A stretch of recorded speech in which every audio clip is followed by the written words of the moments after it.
Hello student, मैं हूं Bharat, Aradhana institute of finance and accounting से। स्टूडेंट्स, आज हम शुरू कर रहे हैं एमएस एक्सेल। इसके हम 5 से 6 वीडियो बनाने वाले हैं, जिसमें मैं आपको बेसिक से लेकर के एडवांस एमएस एक्सेल को आप किस तरीके से अपने ऑफिशियल, अपने एजुकेशनल, जो भी आपके वर्कआउट होते हैं उसमें आप किस तरीके से काम में ले सकते हैं, ये हम सीखने वाले हैं। चलिए हम एमएस एक्सेल स्टार्ट कर लेते हैं। तो यहाँ पर स्टार्ट बटन पे जाते हैं। स्टार्ट बटन से हम डायरेक्ट एमएस एक्सेल ओपन कर लेते हैं। ये हमारा एमएस एक्सेल प्रोग्राम ओपन हो रहा है। अब जब एमएस एक्सेल प्रोग्राम जब ओपन होता है तो इस तरीके का एक आपको जो है शुरुआती स्क्रीन आपको शो होता है। इसमें आप देखिए कि ये जो लेफ्ट साइड में मैंने जो हाईलाइट किया है एक्सेल रिसेंट्स, यहां आपको वो फाइल्स आपको शो होती है इस दिशा में लेफ्ट साइड में, जो आपने एमएस एक्सेल में अभी अभी आपने काम किया है, जो लेटेस्ट आपने जिन फाइल्स में काम किया है वो सारी फाइल्स यहाँ पे आपके लेफ्ट साइड में शो होती है। आप अगर चाहें तो आप इन्हें डायरेक्ट यहाँ क्लिक करके ओपन कर सकते हैं। जैसे मैं आरकेशीएल का ये फाइल है, अगर मैं इसको ओपन करना चाहता हूं तो मैं डायरेक्ट इस फाइल पे ऊपर जा सकता हूं। ये देखिए, ये फाइल जो है ओपन हो गया है, इसमें मेरा कुछ किया हुआ नहीं है। तो इसी तरीके से मैं फिर आपको दोबारा से ओपन करता हूं।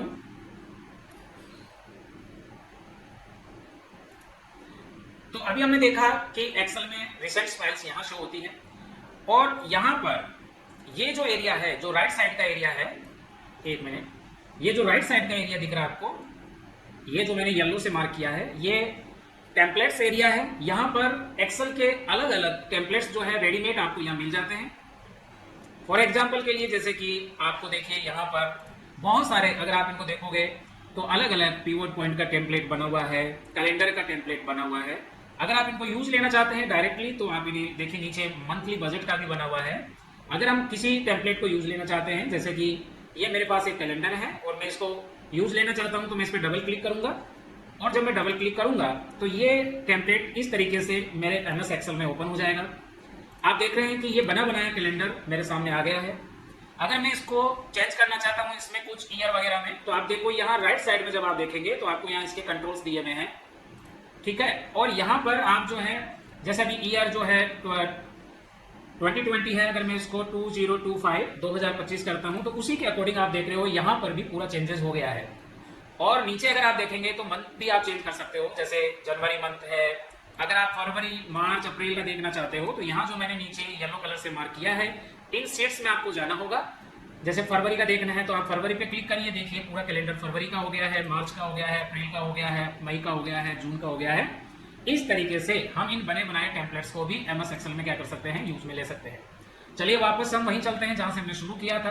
तो इसके लिए हमें देखिए लेफ्ट कॉर्नर में फाइल है एंड ओपन है, सॉरी न्यू में आना है। तो अभी ये टेम्पलेट्स आपके यहाँ पर इस तरीके से आप यूज में ले सकते हैं। अगर आपको एमएस एक्सेल में अपने अकॉर्डिंग फाइल अगर क्रिएट करना है तो उसके लिए आपको यहाँ पे एक ब्लैंक वर्कबुक दिया हुआ होता है, ये वाला, ठीक है। तो आपको इस पर क्लिक करना है।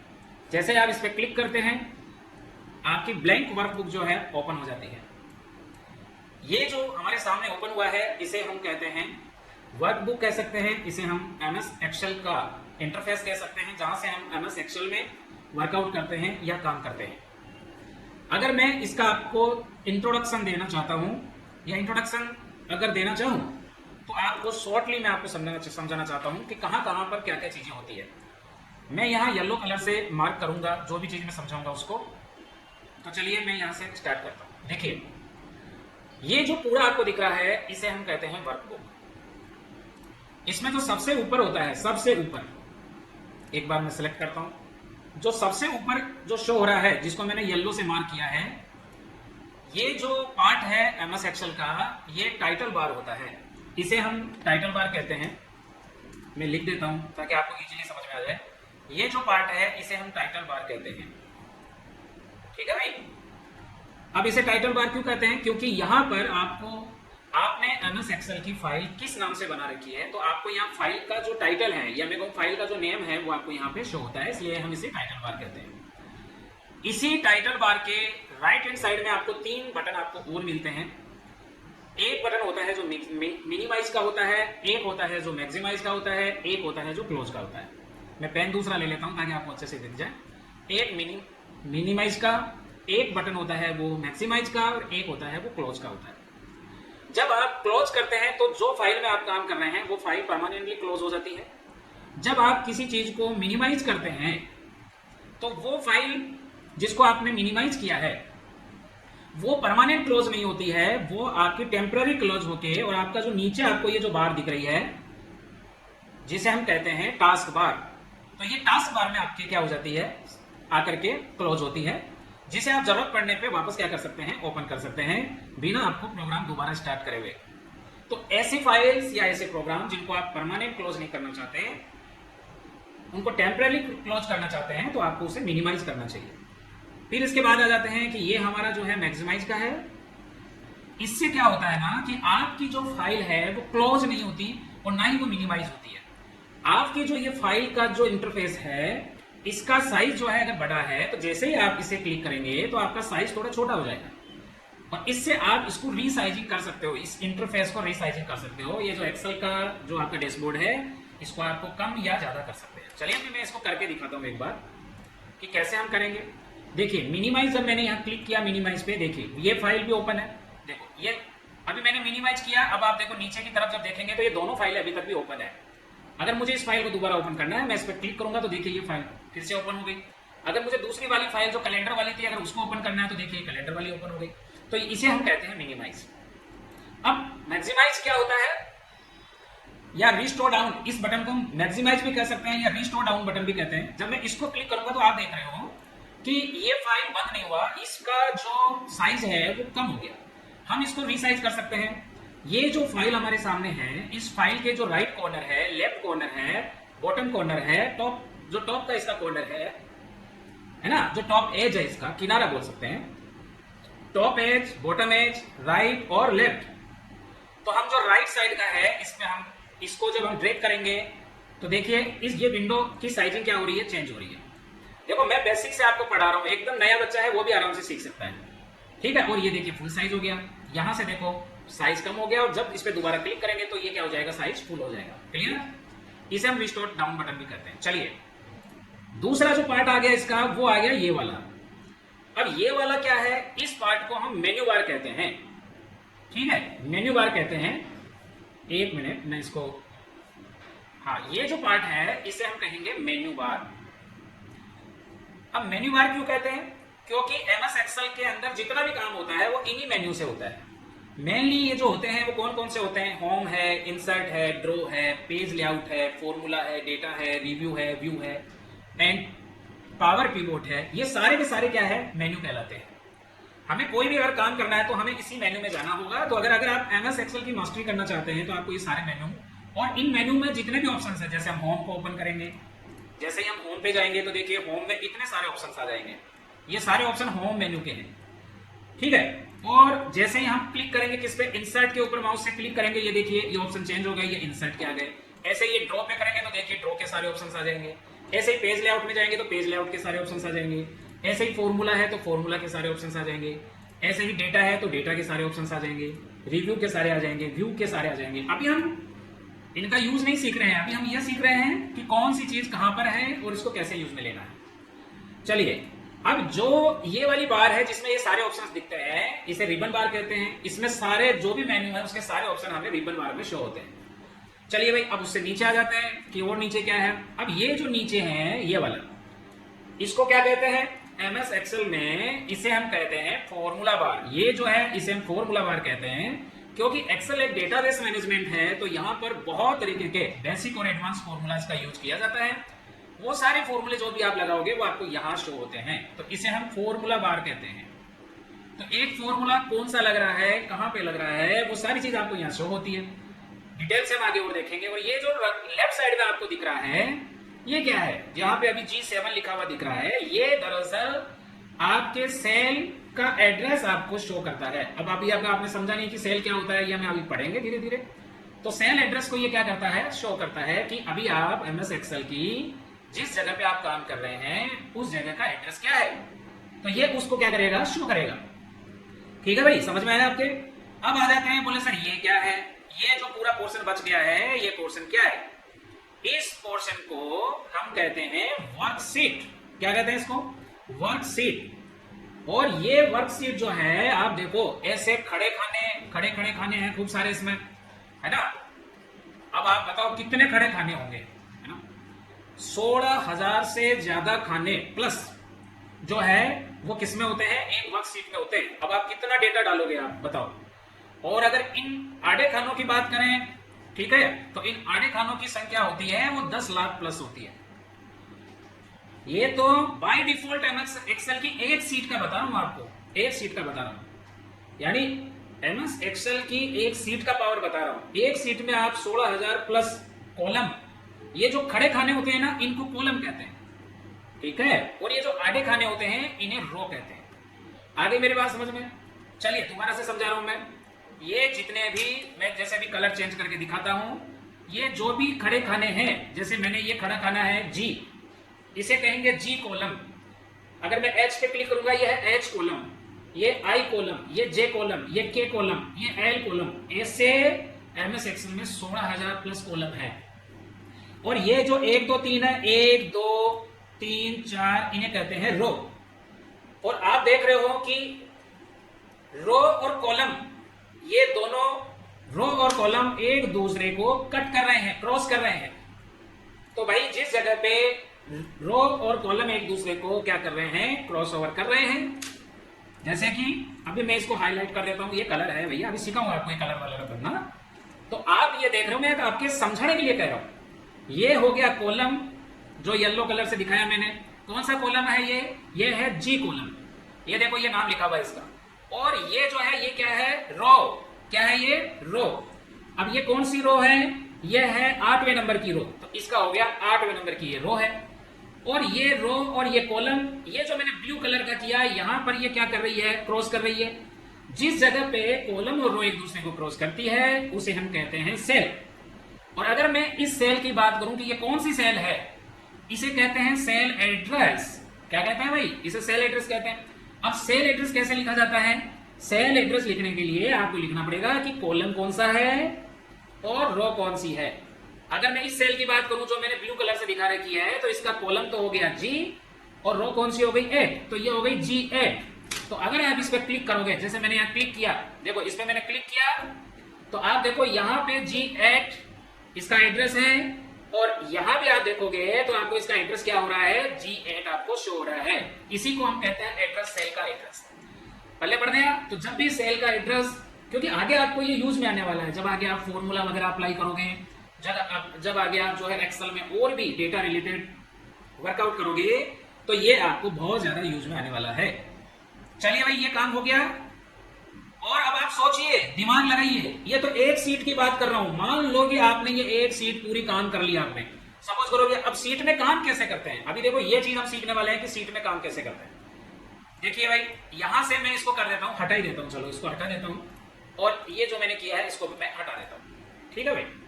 तो इसको मैं कंट्रोल Z, जब भी आपको किसी काम, जो आपने काम किया है और अगर उस काम को वापस पीछे की तरफ हटाना है, तो आप शॉर्ट की इस्तेमाल कीजिए कंट्रोल Z। इसको बोलते हैं अंडू। जो भी वर्कआउट किया है उसको आपको अगर हटाना है तो आप अंडू कर दीजिए उसको कंट्रोल Z की के द्वारा, जैसे मैंने किया। अच्छा, कंप्यूटर में ये भी फैसिलिटी है, अगर ये जो काम मैंने किया है अब मैंने हटा दिया, लेकिन अब मुझे वापस चाहिए तो उसको मुझे रीडू करना पड़ेगा। उसके लिए कंट्रोल+Y आ दबाइए कीबोर्ड से, तो कंट्रोल+Y। जब मैं ये चीजें क्लिक करूंगा कंट्रोल+Y और कंट्रोल+Z, तो ये चीजें होगी। चलिए भाई, अब हम एक काम करते हैं। बोले सर इतना इंट्रोडक्शन तो हो गया, अब अगर मैं सीट की बात करूं कि सीट पे काम कैसे करेंगे। जैसे मुझे कोई मेरे स्टूडेंट्स का डेटा बनाना है, तो मैं यहां जब भी काम करूंगा मुझे सेल में जाना है, सेलेक्ट करना है और वहां लिखना है सीरियल नंबर। यहां मैंने लिखा स्टूडेंट नेम, यहां मैंने लिखा फादर नेम, यहां मैंने लिखा मोबाइल नंबर, यहां मैंने लिखा एड्रेस। ऐसे मैंने काम किया। लेकिन अब आप देख रहे हो कि इस सीट में जब मैं काम कर रहा हूं तो आप देखो सीरियल नंबर तो सही है, लेकिन स्टूडेंट नेम पूरा नहीं आ रहा है, ये सी कॉलम में चला गया। फादर नेम पूरा नहीं आ रहा है, ये डी में चला गया। तो इसका क्या करें, इसके लिए हमारे को ये जो कॉलम है इसकी जो चौड़ाई है उसको एडजस्ट करना पड़ेगा। अब कॉलम की चौड़ाई को एडजस्ट कैसे करोगे, दो तरीके हैं। ये जो बी और सी कॉलम है इसके बीच में आपको माउस का कर्सर लाना है। तो आप देखो माउस का कर्सर जो है वो चेंज हो जाएगा और यहां से इसको ड्रैग करके भी आप कर सकते हो। ये देखो मैंने कर दिया। ड्रैग का मतलब होता है खींचना, माउस का लेफ्ट जो बटन है उसको दबाते हुए माउस को ड्रैग करना। इसी तरीके से अगर मुझे फादर नेम और जो मोबाइल नंबर है, तो मुझे फादर नेम सी कॉलम में पूरा शो नहीं हो रहा, तो मैं क्या करूंगा, सी और डी के बीच में है, इसको भी मैं ड्रैग कर सकता हूं। तो एक तरीका तो है ड्रैग करके, एक तरीका ऑटोमेटिक है। ऑटोमेटिक में आपको क्या करना है, सी और डी के बीचों बीच जाके डबल क्लिक करना है। जैसे मैं इस पर डबल क्लिक कर दिया तो ये देखो ये ऑटो एडजस्ट हो गया। तो इस तरीके से हमने देखा कि serial number, student name, father name, mobile address, और यहां सीखा कि अगर मुझे कॉलम को एडजस्ट करना हो तो कॉलम में एडजस्ट कर सकता हूं, इसकी चौड़ाई मेरे हिसाब से बढ़ा सकता हूं। ये देखो मैंने एफ कॉलम, ई कॉलम की चौड़ाई इतनी बढ़ा दी मैंने, और मैं यहीं पे क्लिक करके इसको क्या कर दूंगा, कम भी कर सकता हूं, और जरूरत हो तो इसको ज्यादा भी कर सकता हूं। ऐसे आप कॉलम की चौड़ाई को आगे पीछे कर सकते हैं। ऐसे ही जो रो है, जैसे मान लो 1 नंबर की जो रो है, अगर इसकी मुझे हाइट अगर एडजस्ट करनी है तो मैं यहाँ 1 नंबर और 2 नंबर के बीच में जाके और इसे इस तरीके से इसकी हाइट भी क्या कर सकता हूँ, एडजस्ट कर सकता हूँ। तो कॉलम की आप चौड़ाई एडजस्ट कर सकते हैं। अगर आपको ये जो सीट है, मान लो सीट में आपने डेटा बहुत ज्यादा डाल रखा है ऊपर से नीचे तक, तो नीचे वाले डेटा को देखने के लिए आप माउस के जो बीच वाला बटन होता है, स्क्रॉल बटन जो होता है, जैसे ये माउस है, इसमें ये जो ऊपर वाला बटन होता है इसे स्क्रॉल बटन कहते हैं। इसका यूज यही है, एक्सेल की जो सीट है उसका ऊपर और नीचे करने के लिए आप स्क्रॉल बटन का यूज कर सकते हैं। यदि आपके माउस का स्क्रॉल बटन खराब हो गया है तो आप राइट साइड में आप देखिए कि यहाँ राइट साइड में भी आपको एक जो है बटन दिया हुआ है, इसे हम जो है वर्टिकल स्क्रॉल बार कहते हैं। जब आप माउस से इसको भी ऊपर नीचे करके आप देख सकते हो, इससे भी आप सीट को ऊपर नीचे कर सकते हो। ये देखो सीट ऊपर नीचे हो रही है, और नीचे की तरफ अगर आप देखोगे तो बाएं दाएं, सीट को बाएं दाएं करने के लिए भी आपके पास में एक हॉरिजॉन्टल स्क्रॉल बार यहाँ शो हो रही है। तो ये था एक्सेल की सीट का इंट्रोडक्शन पार्ट, ठीक है। अगर किसी की आंखें कमजोर है, कि बोले सर मेरी आंखें कमजोर है, तो ये जो सीट है इसकी साइजिंग भी आप बढ़ा सकते हो। तो नीचे आपको एक जूम बटन भी दिया गया है, यहाँ पे देखिए नीचे की तरफ एक जूम बटन दिया गया है। तो इस जूम बटन के ऊपर आप क्लिक करेंगे, इस बार को अगर आप इधर लेके जाएंगे तो आप देखिए कि आपकी जो ये सीट है, ये सीट थोड़ी सी इसकी साइज क्या हो गई है, बड़ी हो गई है। अब आप आसानी से काम कर सकते हैं। बस यही इसका मेन इंट्रोडक्शन है। और अगर आपको लगता है कि सर एक सीट में तो मैंने काम कर लिया लेकिन मेरा पूरा काम हुआ नहीं, तो आप दूसरी सीट भी अप्लाई कर सकते हैं। एक ही वर्कबुक में आप दूसरी सीट अप्लाई कर सकते हैं। बोले सर वो कैसे होगा? अरे उसको करने के लिए यहाँ देखो एक प्लस का बटन दिया हुआ है, इस जगह देखो एक प्लस का बटन। इस बटन का यूज है सीट को ऐड करना। क्या करना? सीट को क्या करना? ऐड करना। तो आप यहाँ से सीट ऐड कर सकते हैं। जैसे कि मान लो कि यहाँ से मैंने सीट 1 है, यहाँ जैसे प्लस पे क्लिक किया, देखो सीट दूसरी सीट डल गई। फिर एक और प्लस पे क्लिक किया, तीसरी डल गई। एक और प्लस किया, चौथी डल गई। ये 5वीं सीट डल गई, ये 6ठी सीट डल गई, ये 7वीं सीट डल गई। भैया 7 सीट आपको डाल दी। अब आप अनलिमिटेड कितनी डाल लो, जितनी आपको चाहिए। तो आप इस चीज से देख सकते हो यार, एक सीट में 10 लाख से ज्यादा रो है, 16,000 से ज्यादा कॉलम है, और एक वर्कबुक में ऐसी कितनी भी सीटें आप डाल सकते हो। तो सोचिए कि एक्सेल एक कितना बड़ा डेटा मैनेज करने के लिए प्रोग्राम तैयार किया गया है। यहाँ आपके अगर कॉलेज चलती है तो आप पूरी कॉलेज के बच्चों का एक ही फाइल में आप सारा रिकॉर्ड रख सकते हैं। सीट 1 है, उसमें आपने मान लो 5वीं क्लास के बच्चों का डेटा डाल दिया, सीट 2 में 6ठी का डाल दिया, सीट 3 में 7वीं का, सीट 4 में 8वीं का, ऐसे आप सारी क्लासों के बच्चों का डेटा डाल दिया आपने। बोले क्या सर मुझे पता कैसे चलेगा कि ये 5वीं क्लास की सीट है, 6ठी क्लास की सीट है? तो आपको ये सुविधा है कि आप इस सीट का नाम चेंज कर सकते हैं। बोले सर नाम चेंज कैसे करें? ये जो आपको सीट दिया हुआ है, जैसे मुझे सीट 1 का नाम चेंज करना है तो राइट क्लिक कीजिए, माउस से राइट क्लिक बोल रहा हूं, ठीक है। माउस से क्या करना है? राइट क्लिक करना है। देखो ये माउस होता है, ये स्क्रॉल बटन होता है। स्क्रॉल बटन ऊपर नीचे करने के काम आता है। एक बटन इधर होता है, इसे लेफ्ट बटन कहते हैं। एक बटन इधर होता है, इसे राइट बटन कहते हैं। तो आपको जब भी कोई ऑप्शन देखना है उसके लिए आप राइट क्लिक करिए, और जब भी आपको किसी चीज को फाइनल सेलेक्ट करना है, फाइनल क्या करना है? सेलेक्ट करना है, तो लेफ्ट बटन दबाइए। इस सेटिंग को हम चेंज भी कर सकते हैं, वो अदर पर्सन है, बट आप अभी तो ये सीखिए। तो हमने राइट क्लिक किया, राइट क्लिक करने पे देखो यहाँ रीनेम का ऑप्शन आ रहा है, तो हमने रीनेम किया और इस पे कर दिया हमने 5th क्लास। अगर मुझे देखो, अगर सीट 2 में मुझे 6 क्लास का डेटा डालना है तो 6th क्लास, यहाँ पे मुझे सीट 5 में मुझे 7th का डाटा डालना है तो 7th क्लास, यहाँ मुझे 8th का डालना है तो 8th क्लास, यहाँ मुझे 9th का डालना है तो मुझे 9th क्लास, और यहाँ मुझे कहता है अरे भैया तुम्हारे स्कूल में क्लास से जो है वो कम पड़ जाएगी, यहाँ सीटों की भरमार है, आप चाहो उतना सीट इंसर्ट करवा लो। बोले सर अब ये सीट तो मेरे काम नहीं आ रही, तो मैं क्या करूँ, इसको डिलीट कर दूं क्या? तो किसी सीट को डिलीट कैसे करते हैं, लेकिन करना सोच समझ के। अगर किसी सीट में डेटा है और अगर आपने वो डिलीट कर दिया तो फिर भैया वो डेटा आपको दोबारा से आपको डालना पड़ेगा। डेटा का मतलब होता है जानकारी। जो भी आप सीट में जानकारी डाल रहे हो एक्सेल के लिए उसे हम डेटा बोलते हैं, इतना सा समझ लो आप, ठीक है। अब मुझे अगर ये 7वें नंबर की सीट डिलीट मारनी है तो मैं कैसे मारूं भाई? क्या उपाय है? राइट क्लिक करिए, देखिए दूसरे नंबर पे एक ऑप्शन दिया हुआ है डिलीट। बस ये होगी 7वें नंबर की सीट डिलीट। अगर मुझे 10th क्लास की सीट डिलीट करनी है तो देखिए राइट क्लिक करिए और ये देखिए डिलीट। अगर मुझे दोबारा से सीट डालनी है प्लस दबाइए, नाम चेंज करना है डबल क्लिक करके भी आप नाम चेंज कर सकते हो। ये देखिए इस तरीके से। बोले सर ये थोड़ा अट्रैक्टिव नहीं लग रहा, मैं ये 5 6 7 8 9 10 इसको अट्रैक्टिव थोड़ा बनाना चाहते हैं तो हम इनका कलर भी चेंज कर सकते हैं। जैसे 5th है, राइट क्लिक किया तो नीचे देखो टेप कलर का ऑप्शन आ रहा है, यहाँ से आप इसमें कलर डाल दीजिए। जैसे मैं यहाँ ब्लू कलर डाल देता हूँ तो देखो ये टेप ब्लू से दिख रही है। यहाँ से जो है ये वाला है, ये मैंने इससे डाल दिया। यहाँ से जो है मैं, अब तो आप डाल ही सकते हो यार, राइट क्लिक करो टेप कलर में जाओ और कलर चेंज, राइट क्लिक में जाओ टेप कलर में जाओ और कलर चेंज, राइट क्लिक करिए सीट के ऊपर टेप कलर में जाइए कलर चेंज। बताओ इतना आसान तो है, मुश्किल है कहाँ मुझे बताओ। तो 5 6 7 इनकी टेप कलर भी चेंज कर दी, सीट को डिलीट करना भी सिखा दिया। तो हम क्या कर सकते, अच्छा यहाँ से नई सीट डालना आपको सिखा ही दिया, तो नई सीट डालना सिखा दिया, डिलीट करना सिखा दिया, रीनेम करना सिखा दिया, है ना। और क्या आप देख सकते हो, टेप कलर भी सिखा दिया, हाइड भी कर सकते हो भाई। अगर आपको किसी सीट में, जैसे मान लो मैंने इस सीट में ये कोई डेटा डाल रखा है, अब मुझे हाइड करना है कि यार किसी को पता ना चले, तो मैं इस 5वीं सीट को राइट क्लिक करूंगा और इसे हाइड कर दूंगा। अब ये सीट डिलीट नहीं हुई है, ये सीट हाइड हो गई, समझ गए। जब आप इसको वापस देखना है तो आप राइट क्लिक करिए और यहाँ पर आपके नीचे एक ऑप्शन आएगा अनहाइड का। जैसे अनहाइड करोगे तो ये बोलेगा कौन सी सीट अनहाइड करना चाहते हो, तो 5वें नंबर वाली ओके कर दो। ये लो जी 5वें नंबर की सीट वापस दिख गई आपको। तो माय डियर स्टूडेंट, क्लास लंबी हो जाएगी। आज का जो ये मैंने पूरा वीडियो बनाया है, ये एक्सेल का जो इंटरफेस है उसके लिए बनाया है। एक छोटी सी चीज मैं आपको और बताऊंगा ताकि कल हम डायरेक्ट फिर वर्क करेंगे, कल की क्लास में आपको और मजा आने वाला है। अब मान लो कि मुझे ये फाइल क्लोज करनी है, मैंने काम कर दिया, तो मुझे फाइल को सेव करना है।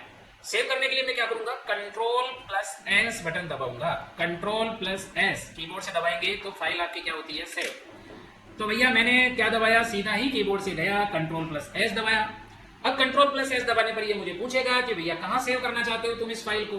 तो यहाँ पर आपके कंप्यूटर की सारी लोकेशन दे रखी है कि कहाँ कहाँ तुम इस फाइल को सेव कर सकते हो। तुम अगर कोई ऑनलाइन ड्राइव आपने ले रखा है उस पर कर सकते हो, अगर ड्राइव में नहीं करना है और इसी पीसी में करना है तो इसी पीसी पे क्लिक करो। अब इस पीसी में भी तुम डॉक्यूमेंट्स में कर सकते हो, डाउनलोड में कर सकते हो, डेस्कटॉप पे कर सकते हो। मुझे तो डेस्कटॉप पे करना है, मैंने डेस्कटॉप पे क्लिक कर दिया।